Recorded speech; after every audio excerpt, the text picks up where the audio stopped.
जय श्री कृष्ण मित्रों, तमारा घरने धन दौलतथी भरी देशे आ वास्तुशास्त्रना नियमो।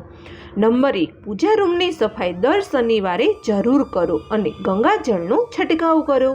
नंबर 2, જ્યારે મંદિરની સફાઈ કરો ત્યારે ભગવાનનો ફોટો જમીન ઉપર ના રાખો। નંબર 3, મંદિરનો દીવો દરરોજ સાફ કરીને જ પ્રગટાવો।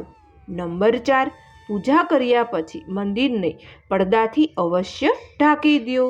નંબર 5, પૂજા રૂમમાં પ્રતિદિન 1 કપૂર અવશ્ય સળગાવો। નંબર 6, પૂજામાં શંખનું ખૂબ જ મહત્વ છે, તેથી પૂજા રૂમમાં શંખ અવશ્ય રાખવો જોઈએ। નંબર 7, પૂજા કક્ષમાં શુભ અને સાત્વિક રંગ જેમ કે આછો લીલો, પીળો, જાંબલી કે ક્રીમ રંગનો ઉપયોગ કરો। નંબર 8, દક્ષિણ અને પશ્ચિમ દિશામાં પૂજા રૂમ બિલકુલ ન બનાવવું। નંબર 9, આરતી, દીવો, પૂજા, અગ્નિ જેવા પવિત્રતા પ્રતીક સાધનોને મોં વડે ફૂંક મારીને ક્યારેય ઓલાવશો નહીં। નંબર 10, મંદિરમાં ધૂપ, માચીસ અને હવન કંકુની સામગ્રી દક્ષિણ કે પશ્ચિમમાં રાખો, એટલે કે અગ્નિકુંડમાં રાખો।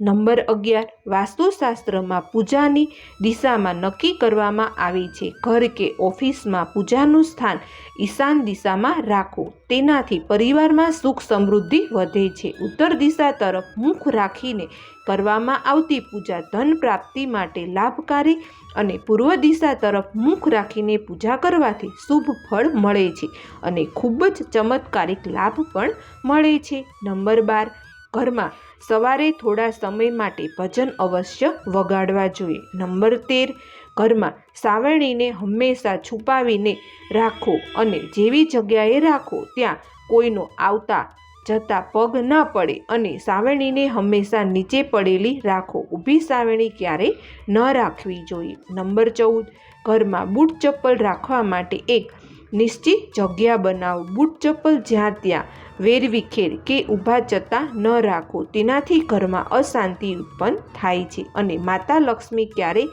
ઘરે નથી આવતા। નંબર 15, ક્યારેય પથારી પર બેસીને ખાવું ન, આવા ખાવામાંથી ધનની હાનિ થાય છે અને માતા લક્ષ્મી ઘરેથી ચાલ્યા જાય છે। જો શક્ય હોય તો રસોડામાં જમીન પર બેસીને ભોજન કરો, આનાથી તમારું ઘર ધન સંપત્તિથી ભરેલું રહેશે અને ક્યારેક ધનની કમી નહીં આવે। નંબર 16, કોશિશ કરો કે ઘરમાં કોઈ પણ બંધ ઘડિયાળ દિવાલ પર ન રાખો। જે ઘડિયાળ કામની ન હોય તેને ઘરની બહાર ફેંકી દેવી જોઈએ। નંબર 17, નવે સાવરણીનો ઉપયોગ હંમેશા શનિવારે જ કરવો જોઈએ। નંબર 18, ઘરમાં ક્યારેય કરોળિયા ન થવા દો, નહીતર ભાગ્ય અને કર્મ બંને બગડ્યા વગર રહેશે નહીં અને દરેક કામમાં બાધા આવવા લાગશે। નંબર 19, આ વાતનું ધ્યાન રાખો કે કોઈ પણ રૂમમાં બીમ બનાવેલો હોય તો તેની નીચે બિસ્તર ન લગાવો, તેનાથી ઘરમાં નકારાત્મક વધે છે।